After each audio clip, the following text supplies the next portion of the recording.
저는 오늘 말씀의 제목을 부르심에 응답하는 삶이라는 그런 주제 가지고 은혜 나누기 원합니다. 저는 새해가 밝지 않기를 그렇게 꿈꿨었어요. 2024년도가 안 왔으면 좋겠다. 왜냐하면 2024년이 오는 순간에 제 앞에 육자가 써져야 되거든요. 육자가 물론 호적에는 오자입니다만은 띠가 돌아왔다는 게 실감이 나는 거예요. 저는 갑진년생이거든요. 64년 갑진년생.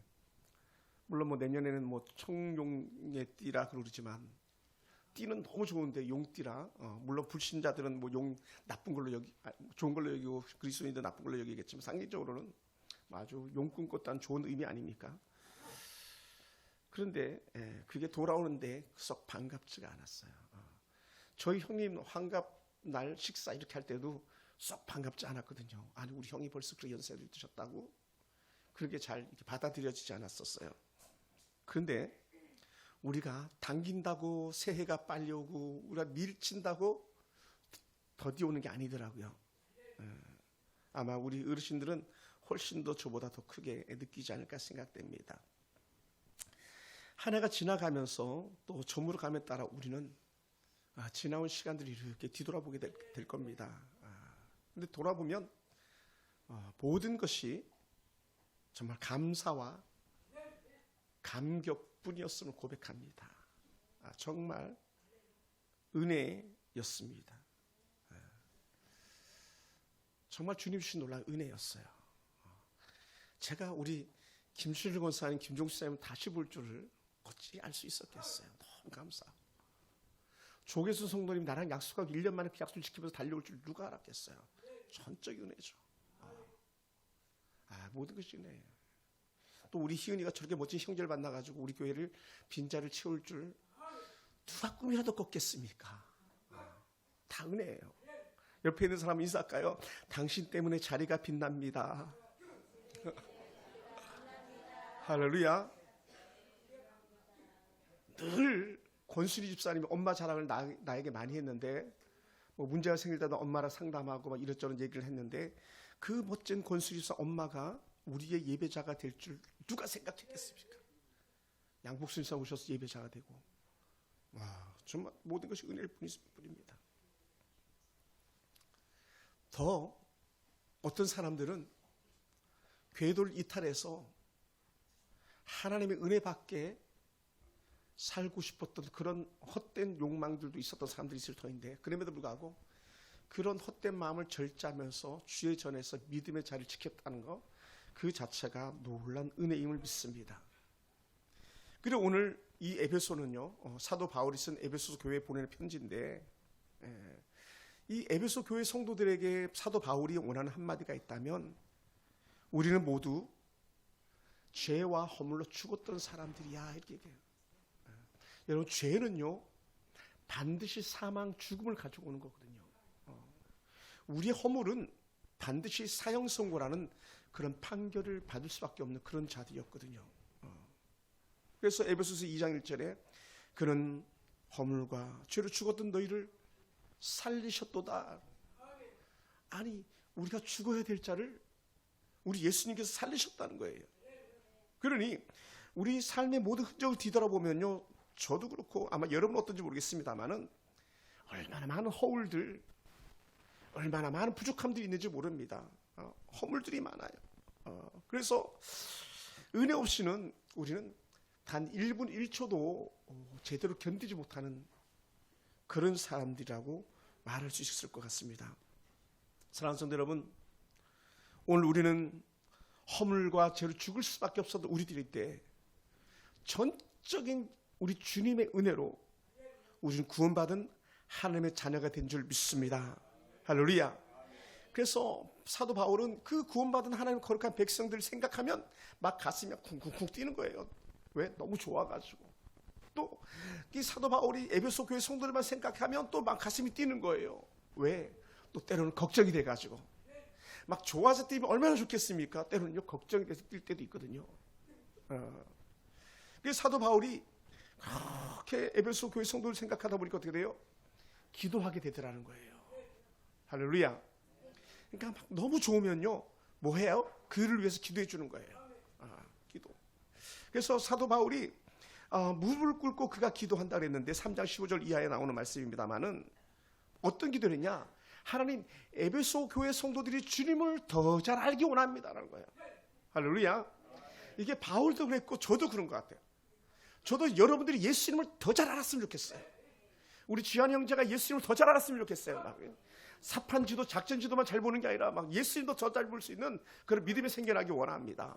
할렐루야. 그리고 바울은요, 그러다 보니까 그 신앙이 흔들리지 않길 바랬어요. 에베소 교회 성도들 신앙이 흔들리지 않길 바랬어요. 저도 그렇습니다.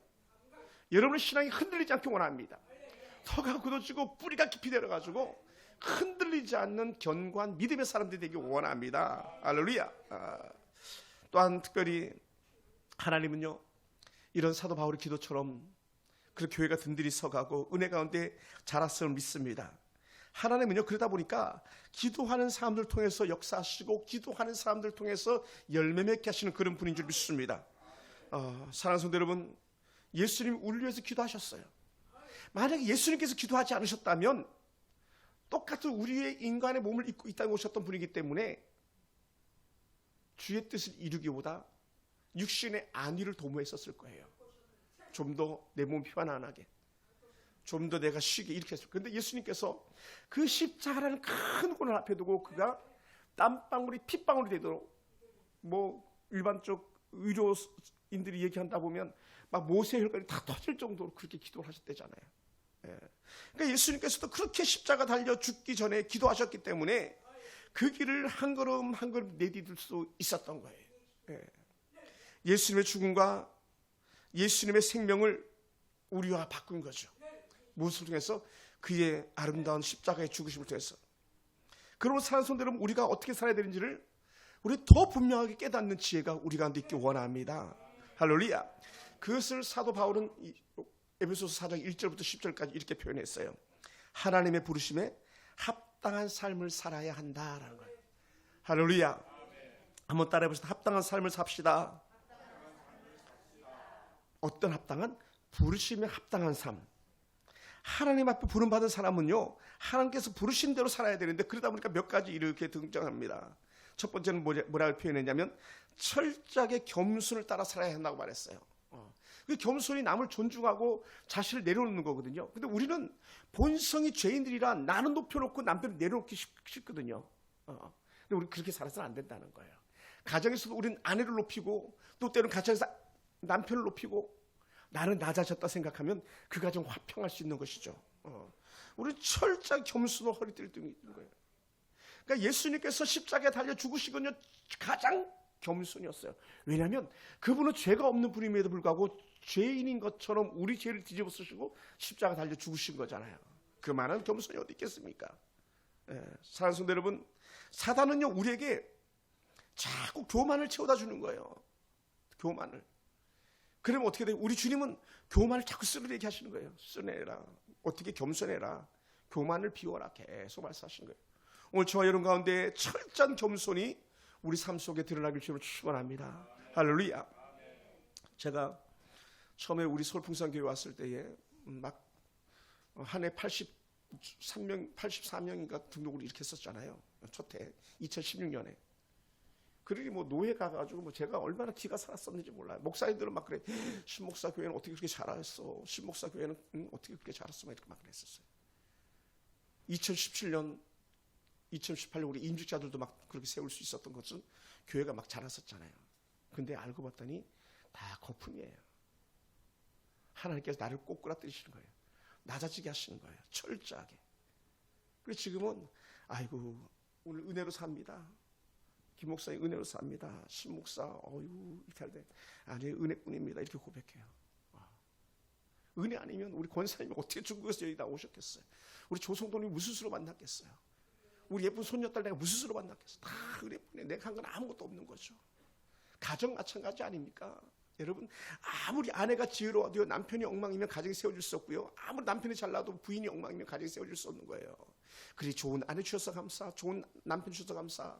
자녀들이 사고 쳐보세요. 그 가정이 무슨 소리 평강이 있겠습니까? 근데 자녀들이 온전하면 그 자체도 감싸, 다 감싸. 그래 어떻게 돼? 모든 공을 남편에게 돌리고 아내에게 돌리고 때로 자녀들에게 돌리고. 이게 철저한 겸손인 거죠. 그러면서 사도 바울은 다시 말합니다. 온유해야 된다. 온유. 여러분, 온유는요, 성질이 온화하고 부드러운 걸 말한다고요. 사전적 의미입니다. 우리는요, 얼마나 온유하지 못합니까? 요만한 실수만 들어도 그냥 팍 쏴줘야 되는 그런 못된 성질머리가 우리 가운데 때로 있지 않겠습니까? 남들한테 무슨 소리 듣기 싫어가지고 막 뭐라고 한마디 들으면 얼굴빛이 막 잿빛으로 바뀌는 그런 표정 변화가 우린 너무 때로는 크진 않겠습니까? 우리는 그러다 보니까 잠시도 자신의 마음을 절제하기 어려운 그런 사람들이 아닐까 생각됩니다. 그러나 사랑하는 성도 여러분, 예수 그리스도를 품고 사는 사람, 하나님께 부름받은 사람, 이제 달라져야 된다는 거죠. 제발 좀 그 성질머리 죽여라. 주께서 말씀하시는 거예요. 좀 죽여라. 때로는 좀 듣기 싫은 소리 들어도 좀 인내해라. 인내해라. 오늘 저와 여러분 삶 속에 이런 은혜가 있기 원합니다. 그러다 보니까요, 여러분 철저히 겸손하고 온유하려다 보니까요, 어떻게 돼요? 계속 참아야 되는 거예요. 참아라. 할렐루야. 인내하고 참아내는 은혜예요. 그래서 우리 아버님이 늘 하셨던 말씀 중에 하나는 살인도 면한다. 보니까 정말 그런 것 같아요. 인내자의 인자를 보면요, 그 칼도자에다 마음심을 쓰잖아요, 그죠? 그게 막 마음의 인내를 하면 칼 그냥 이거 걷어들인다는 거예요. 내리치는 것이 아니라 그렇게 참아야 되는 거죠. 오래 참음으로. 우리 신앙도요, 그러고 보면 오래 참음의 연속이거든요. 가정이요, 오래 참음의 연속이에요. 여러분, 세상에 절대 속지 마세요. 세상은요, 한 번, 두 번, 세 번 가정을 깨도 된다는 것처럼 썰을 퍼뜨리고, 세상은 악한 선동에 우리 절대로 속아서는 안 됩니다. 우리를 오래 참아내는 거예요.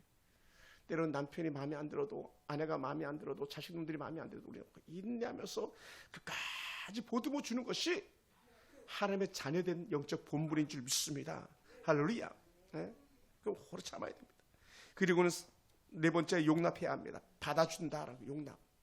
너그러운 마음으로 남의 허물을 받아주는 거예요. 뭐라고? 아유, 그럴 수도 있지. 그럴 수도 있지. 누가 그러잖아요. 아이가 그릇을 깨면 엄마가 달려가가지고 막 이놈 새끼 그냥 어떻게 그릇을 깼냐고 막 난리칠 때에 할머니가 천천히 걸어 나와가지고 안 다쳤니? 안 다쳤으면 그게 다행이지. 우리 좀 달라져야 된다는 거죠.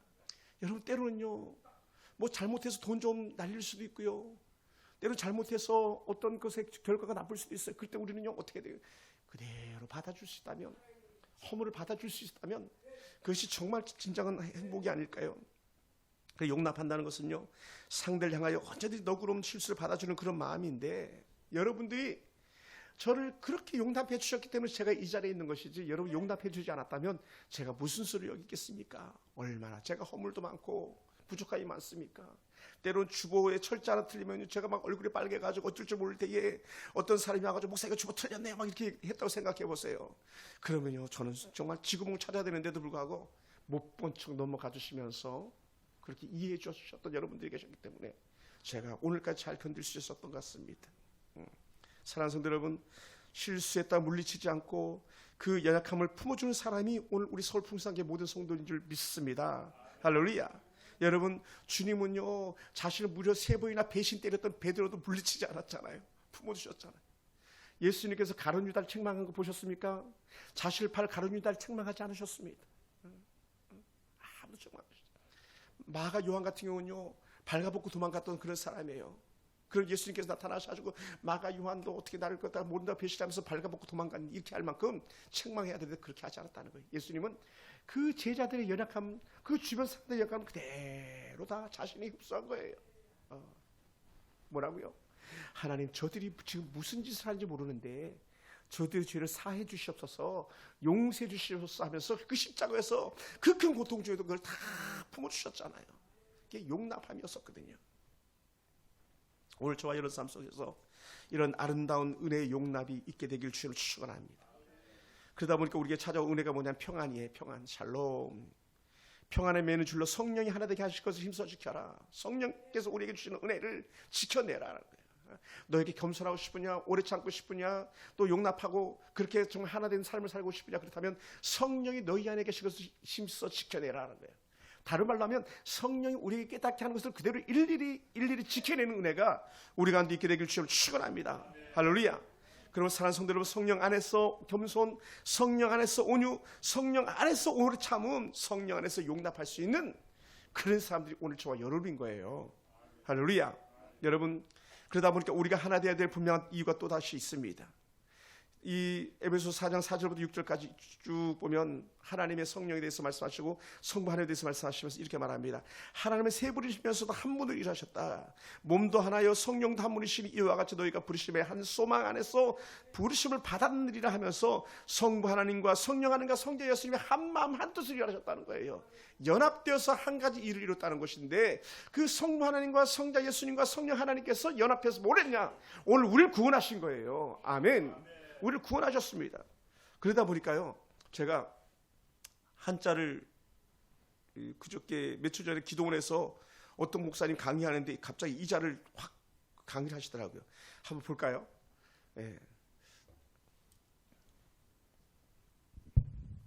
협력이라는 단어를 써보는데 나름대로 협자가요 너무 신기한 거예요. 그러니까 중국이 은혜가 있다니까요. 중국 동포들이 기운 내세요. 은혜가 있어요. 열 십자를 그어놨어요. 그죠? 뭐 의도튼 의도치 않든, 그리고 협력이 세 개예요. 그죠? 그래서 저는 이 글자를 보면서 그분은 이제 협력이다 이런 단어를 썼지만 저는 다시 한번 재해석해가지고 이걸 본 거예요. 성부 하나님과 성자 예수님과 성령 하나님께서 하나가 돼가지고 십자가 구원 사역을 이뤘다는 거예요. 와, 서프라이즈, 놀라운 거죠. 여러분, 가정은요 혼자 세워가는 게 아니에요. 교회는요 혼자 세워가는 게 아니에요. 국가요 아무리 월등한 대통령이 나와도 혼자 세워가는 게 아니에요. 다 하나님의 은혜 안에서 이루어지는 거예요. 뭐래요? 연합을 해요. 그러니까 성부 하나님은 예수님을 보내주셨다고 그러잖아요. 예수님을 보내셨어요. 또 성자 예수님은 아버지 하나님부터 나왔다 그래요. 발출이라는 이런 단어를 썼어요. 성령 하나님께서는요 우리를 구원하신 그 은혜 안에 우리와 여전히 함께 하시는 그런 하나님이 되어주셨잖아요. 그래서 오늘 우리 안에 성령이 거하시는 여호와의 성전이 된 줄 믿습니다. 할렐루야. 이 은혜가 저와 여러분 가운데 있어요. 놀라운 은혜죠. 그러다 보니까 우리에게 새로운 영적 확신이 필요한데, 그것이 뭐냐, 한번 따라해 봅시다. 불신자처럼 살지 맙시다. 이걸 다른 말로 표현하면 성경에서 이렇게 표현해요. 이방인이라 표현해요. 이방인. 우리와 다른 사람들 가도 이방이라 그러는 것처럼 이방인이에요. 그래서 4장 17절에 너희가 이방인처럼 하지 마라. 이방인은 어떤 사람이냐면요, 하나님의 은혜가 없는 사람들이에요. 거듭나지 못한 사람들, 옛사람으로 여전히 살아가는 그런 사람들, 옛사람의 성품대로 그냥 말하고 싶고 하고 싶고 지가 하고 싶고 다 해버리는 그런 사람들, 그 사람들이 이방이라는 거예요. 이걸 좀 더 쉽게 얘기하면 불신자들이죠. 너희는 불신자들처럼 그렇게 하지 말라라고 얘기하는 거예요. 할렐루야. 사랑하는 성도 여러분, 그럼 그들의 삶이 어떻길래 이방인처럼 하지 말라고 하는 것일까요? 그들은 17절에 이렇게 말합니다. 허망한 것을 행한다는 거. 허망한 것. 허망하다는 말 자체가 거짓되고 열매가 없는 삶이라는 거예요. 여러분, 예수님께서 무화과나무를 지적하셨을 때에 무화과나무를 왜 지적하고 저주할 수밖에 없었습니까? 잎은 무성해 보이는 아주 멋진 나무였는데 정작 얻어야 될 무화과 열매는 얻지 못했던 거예요. 그게 허망 아니겠습니까? 겉만 번질한. 혹시 여러분 삶 가운데 겉이 화려합니까? 그렇다면 여러분 속도 여전히 화려한 은혜가 있길 주님을 축원합니다. 할렐루야. 할렐루야. 여러분 또한 특히 이 허망함이란 이 단어를 주로 쓸 때는요, 그 헬라어로 마타이 오티테라는 이런 단어를 쓰는데 하나님을 알지 못하는 사람들 이렇게 정의해요. 하나님을 알지 못하는 사람들. 이런 사람들은요 하나님을 영화롭게 하지 않습니다. 하나님께 감사하지 않습니다. 그 생각이 허망해가지고 마음이 미련하다는 거예요. 마음이 미련하다 보니까 어떻게 그 마음이 새카매요. 그걸 어두워졌느니라 이렇게 표현해요. 그래서 로마서 1장 21절을 보면 이렇게 표현했습니다. 하나님을 알되 하나님을 영화롭게도 아니하며 감사하지도 아니하고 오히려 그 생각이 허망해지며 미련한 마음이 어두워졌나니라는 거예요. 여러분, 지혜로운 자는 하나님이 계신 걸 아는데 허망하고 어리석은 이방인들은요 하나님이 없다 그러는 거예요. 하나님이 없어. 야, 하나님이 어디 있냐? 하나님이 어디? 바보들, 정작 자신이 바본지 모르고. 따라해보세요. 하나님 계십니다. 하나님은 계십니다. 할렐루야, 할렐루야. 근데 왜 사람들이 하나님 없냐고 하냐면 그 사람들의 마음에 뭐가 역사하냐면 사단이 역사하는 거예요. 마귀가 역사하는 거예요. 마귀 역사하니까 하나님 없어, 하나님 없어, 하나님 없어 이렇게 얘기하는데 여러분, 아니에요. 하나님은 계십니다. 악한 사단의 역사를 우리가 보지 않습니까? 하나님은 계시는 거예요. 예. 그런 이 허망한 사람들이 가지고 있는 열매가 뭐냐? 하나님의 영광을 변해요 욕되게 하며 금수와 버러지 우상으로 바꿨다고 로마서 1장에 정의하고 있거든요. 이런 자들의 열매가 어떨 것 같습니까? 하나님 은혜 없는 자들의 열매는요 뻔한 건데 그 첫 번째가 뭐냐면 도둑질이에요. 훔치고 멸망시키는 거, 죽이는 거, 도둑질. 여러분, 우리도 경험해 봤잖아요. 도둑질하면 평강을 빼앗기잖아요. 다른 말로 하면요 하나님의 은혜가 그 안에서 떠나는 거예요. 도둑질하지 말라. 또 하나님의 은혜가 없는 사람들의 뭐가 가장 먼저 드러나겠습니까? 그게 말이죠. 그래서 더러운 말이 그 안에 있다는 거예요. 입이 얼마나 더러운지 몰라요. 자, 그저께도 식당 가서 식사를 이렇게 하는데 옆에 있는 60이 훨씬 된 70 정도 된 아저씨인데 막 말이 끝날 때마다 욕을 하더라고. 젊은 직원하고 같이 둘이 식사하는데 그렇게 욕을 해요. 욕이 일상의 언어예요. 근데 우리 교회 성도도 욕 안 하잖아요. 양주입사 욕 절대 안 하죠. 저렇게 좋은 사람 욕 안 하죠. 뭐 나주사람이면 뭐 천사니까 욕 안 하려 당연히 안 하겠죠. 아니 밥 한 숟가락 먹고 또 욕하고 옆 테이블에서 이렇게 먹는데 얼마나 그게 막 듣기 불편했는지 몰라. 근데 그 아저씨만 그렇습니까? 혹시 여러분의 자녀들은 어떻습니까? 또 때로는 여러분의 입술은 어떻습니까? 우리는요 더러운 말은 입 밖에도 내지 말라고 한 이 말씀이 우린 귀 기울이기를 주의로 축원합니다. 할렐루야. 악독, 노함, 분냄, 떠드는 것, 비방 다 날려버리는 거예요. 때로는 사단이 비방할 마음을 갖다 뭐 우리한테 넣어가지고 비방의 입을 막 벌리게 할 때도 간혹 있을 수 있어요. 그럴 때 어떻게 돼요? 입 꾹 다무는 거예요. 억지로라도 이를 악무는 거예요. 막 남편 욕하고 싶고 때로는 좀 부인 욕하고 싶고 때로는 자신놈들 욕하고 싶고 혹시 그럴 분은 없겠지만 저를 욕하고 싶을 때는 이를 물어야 돼. 이를 하는 거예요. 왜?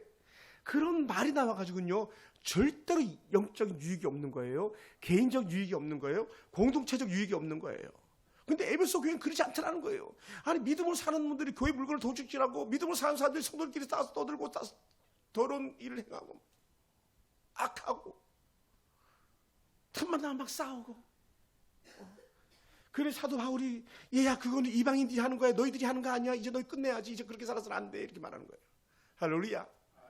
할렐루야. 그렇게 살아서는 안 된다. 왜 사도 바울이 이렇게 굴구절절히 말씀하냐면요 이 교회 안에 이런 문제가 있더라는 거예요. 도둑질하는 거, 더러운 말하는 거, 악독하는 거, 노함, 분냄, 떠드는 거, 비방 이런 것도 있더라는 거예요. 다 날려버려라. 그래서는 안 된다. 사랑하는 여러분, 하나님을 모르고 살았던 과거의 삶처럼 그렇게 목적 없이 헛된 것에 욕망을 기울여서는 절대로 안 되는 것이죠. 무익하고 공허한 그런 삶을 살아서는 안 됩니다. 험한 길을 쫓아가서는 안 되는 것을 오늘 사도 바울이 우리에게 말합니다. 그래서 2023년 지금까지 여기까지 이렇게 살았을지라도 오늘부터는 완전 턴하는 은혜가 있길 원합니다. 할렐루야. 할렐루야. 왜 우리가 그렇게 턴해야 되냐면요 이방인들의 생각과 그 행위는요 하나님께서 떠나 있는 거예요. 그 생명이 뿌리가 뽑힌 나무와 같은 거예요. 그럼 반드시 죽게 돼 있는 거거든요. 그리고 우리는 그 길을 떠나는 것이죠. 총명이 어두워졌던 이유가 뭡니까? 성경이 이렇게 해석합니다. 그들이 우상으로 물들어 있기 때문이다라는 거예요. 우상으로 물들어 있는 하나님 대신에 다른 헛된 걸 갖다 놓다 보니까 어떻게 돼요? 하나님의 영광을 표현해 욕되게 하다 보니까 도둑질이나 더러운 말이나 악독이나 이런 일들이 막 일어나는 거죠. 절대로 그래서는 안 되는 거죠. 사랑하는 성도 여러분, 우상 숭배의 결과는요, 심령이 어두워지는 거예요. 탐심이요, 심령이 어두워지는 거예요. 하나님을 모르는 이방인들의 마음이 어두워져서 더 이상 궁극적인 진로를 알지 못하는 거예요. 어디로 나가야 될지, 무엇이 진리인지를 분별하지 못하는 거예요. 그래서 사람들이 지금 이 사람이 나를 생명으로 이끌고 있는지 사망으로 이끌고 있는지 갖다 분별력을 잃어버리고 마는 거예요.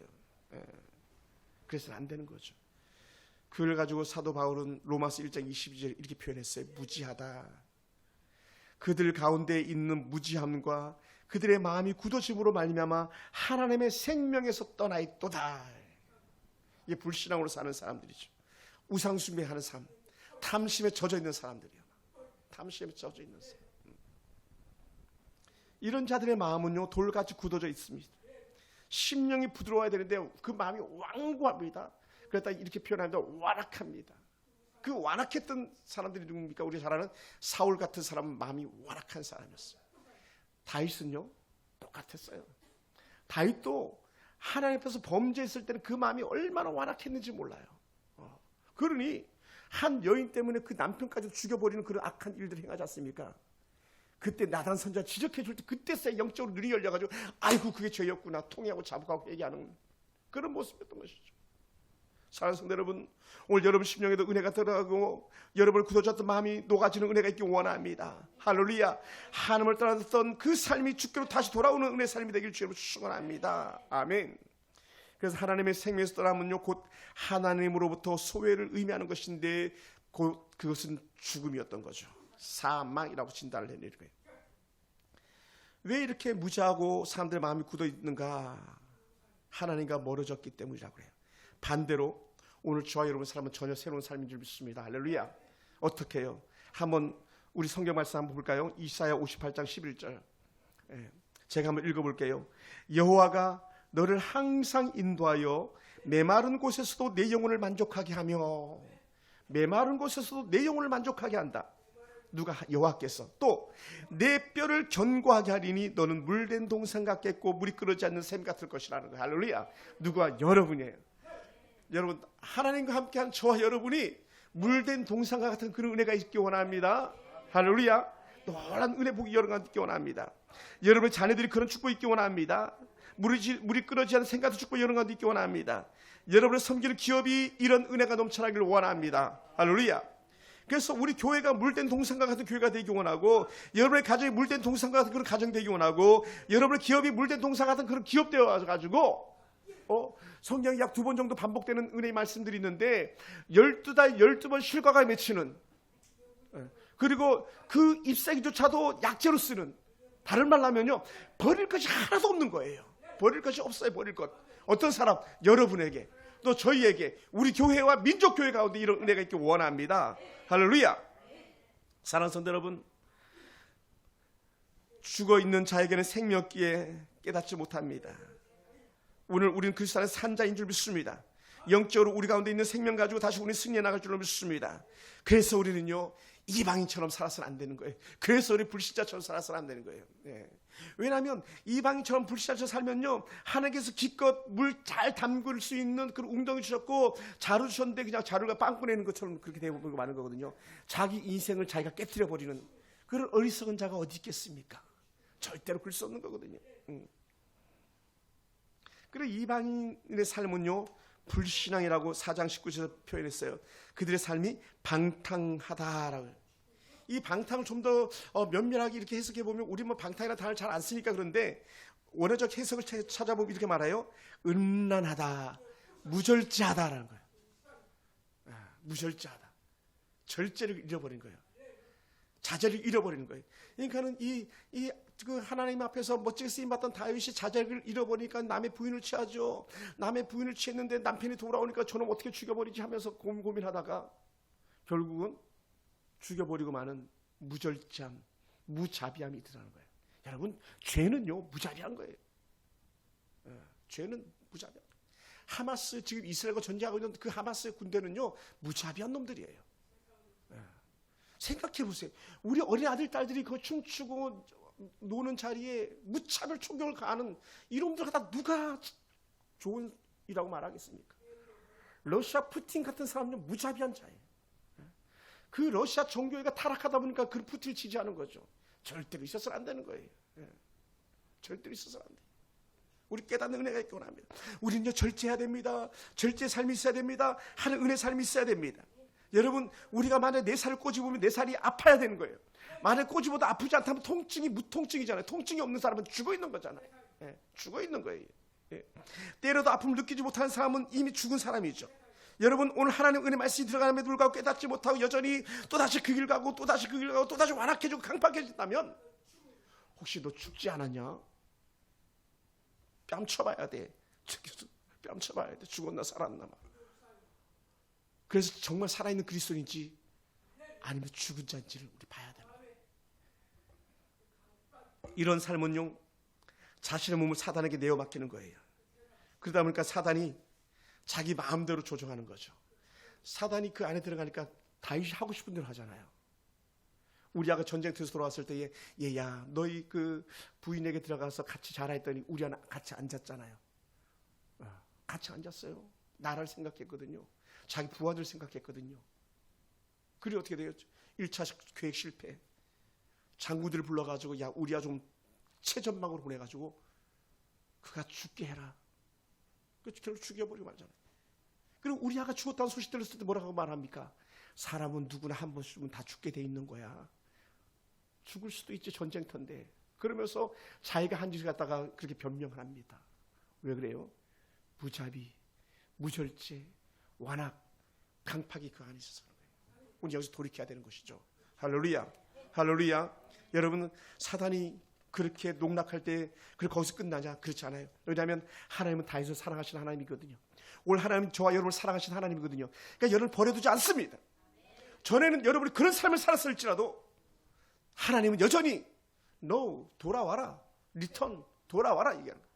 그 길을 끝내라, 그 삶을 끝내라고 말씀하시는 줄 믿습니다. 그래서 더러운 욕심을 다 내려버려라, 그 삶을 청산하라. 왜냐하면 하나님과의 관계가 깨어지면 만족된 삶을 찾을 수가 없는 거예요. 참된 만족과 참된 기쁨은 예수뿐인데 엉뚱하고 헛된 데서 참된 만족과 참된 기쁨을 찾잖아요. 계속 목마른 거죠.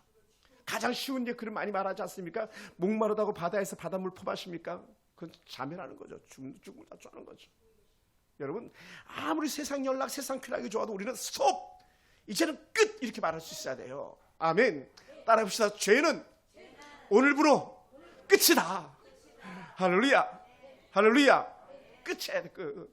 저도 그렇게 기도하면서 노력하겠습니다. 여러분도 그렇게 쾅쾅쾅 찍어주시기 바랍니다. 골로새 3장 5절에 이렇게 표현했어요. 땅에 있는 지체를 죽여라. 곧 음란과 부정과 사욕과 악한 정욕과 탐심이다.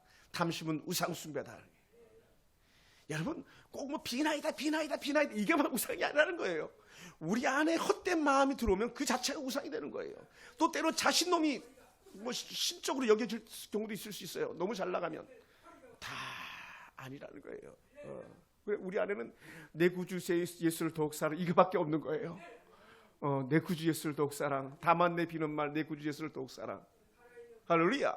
이게 우리가 그리스도인 산 증거가 되는 것이죠. 그래서 여러분이 오늘 저와 여러분이 그래 땅에 있는 지체 죽이고 음란과 부정과 사욕과 악한 정욕과 탐 다 죽여버리고 오직 은혜만 바라보고 달려가겠습니다라는 이런 고백이 우리 가운데 있어지길 주님 축원합니다. 할렐루야. 사랑하는 성도 여러분, 지금 여러분의 모습을 잠깐만 돌아보시기 바랍니다. 저도 그렇고 여러분도 그렇고 얼마나 많이 우리는 실패와 좌절과 절망 가운데 있었습니까? 죄인 줄 알면서도 덥석 잡았다가 뜨거워 했던 적들은 얼마나 많았습니까? 그 삶을 청산하자는 거예요. 어느 정신병원에서 한 환자가 잔디 위에서 이렇게 낚싯줄을 들이고 있는 거예요. 우두커내 낚싯줄 들고 이거 보고 있는 거예요. 잔디밭 위에서. 그런데 그것을 지나가던 의사가 보았어요. 그리고 그 환자에게 물어보는 거예요. 아이, 고기 좀 많이 잡았습니까? 물어봤어요. 잔디밭에 낚시 들이고 있는데. 그랬더니 그 정신질환자가 뭐라고 표현하냐면, 저 의사 미쳤구나. 무슨 잔디밭에서 고기를 잡는다고, 고기 많이 잡았냐고 물어본다고. 나는 지금 낚싯줄 길이를 재보고 있는 건데. 누가 환자냐는 거예요. 누가 환자예요? 사실은 우리가 때로는 그런 모습 가운데 있지 않겠습니까? 우리가 배부르지 못할 것 때문에 얼마나 많이 분주하게 살아왔고 하나님의 영광을 변화 욕되게 하는 것을 우리가 다들 달름질하게 바빴었습니까? 이제는 그런 시간 끝입니다. 오늘 돌같이 굳어진 여러분의 마음에 녹여지는 은혜가 있기 원합니다. 할렐루야, 할렐루야. 딱딱하게 굳어있던, 얼어서 굳어있던 시루떡을 갖다가 전자레인지에 3분만 탁 데우니까 아주 뽀송뽀송하게 먹을직스럽게 이렇게 떡이 녹더라고요. 몇 개 남았어요. 여러분 혹시 점심 때 여유가 있으면 한 조각씩 쪼로 드셔보세요. 우리 몸이 전자레인지에 들어갈 수는 없지만 예수의 피로 우리 몸이 좀 촉촉하게 적셔지기 바랍니다. 할렐루야. 우리 주님께서 야 너 뽀송뽀송 먹기에 탐스럽군 할 만큼 주님 보시기에 아름다운 은혜 삶을 우리가 나타나기 원합니다. 할렐루야. 그래서 우리의 마음과 우리 생각이 하나님의 은혜가 돼 풍성해지기 원합니다. 그래서 전에는 막 독사가 독을 뿜듯이 그런 삶을 살아왔다면 이제는 부드러운 그런 삶을 우리가 살아낼 수 있게 원합니다. 때로는 마음이 아프고 힘에 겨워서 울었던 사람들에게는 하나님 큰 위로가 있게 되기 원합니다. 또 때로는 믿음이 없었다고 생각하면서 이리저리 유리하고 방해된 사람은 오늘 청산되어지는 은혜가 있기 원합니다. 흔들렸던 신앙이 견고하게 뿌리 내리는 믿음의 신앙이 되기를 원합니다. 할렐루야. 그래서 하나님께서 여러분이 몸부림치면서 주님 더 사랑했다고 고백하는 그 순간순간에 그렇게 열심히 살아온 여러분들에게 하나님께서 더 나은 오늘, 더 나은 내일을 허락하실 줄 믿습니다. 그리고 사랑하는 성도 여러분, 새해에는 새로운 영적 도전이 여러분 가운데 일어나기 원합니다. 조금 더 예수님 닮아가는 은혜, 조금 더 예수님 흉내내는 은혜, 그것이 저와 여러분들 차곡차곡 쌓여지는 은혜가 있기 원합니다. 우리가 그리스도를 닮으면 세상이 달라지는 거예요. 우리 성경 한 번만 보겠습니다. 같은 장 4장 20절 21절입니다. 4장 20절 찾으셨으면 아멘. 자, 시작. 오직 너희는 그리스도를 그같이 배우지 아니하였느니라. 진리가 예수 안에 있는 것 같이 너희가 참으로 그 안에서 듣고 또한 그 안에서 가르침을 받았다. 예수님에 대해서 우리가 온전히 배우기 원합니다. 예수님에 대해서 온전히 우리가 따르기 원합니다. 진리를 배운 그 자체의 삶 가지고 우리가 승리하는 그런 복된 성도들이기 원합니다. 말씀을 마무리하면서 진정으로 여러분께 감사드립니다. 많이 힘들었을 텐데, 많이 달아나고 싶었을 텐데 가정을 지켜주셨고 여러분 직장 지켜주셨고 또 주의 몸된 교회를 벗어나지 않은 여러분들이 고마울 뿐입니다. 하나님 감사합니다. 여러분 고맙습니다. 기도하겠습니다.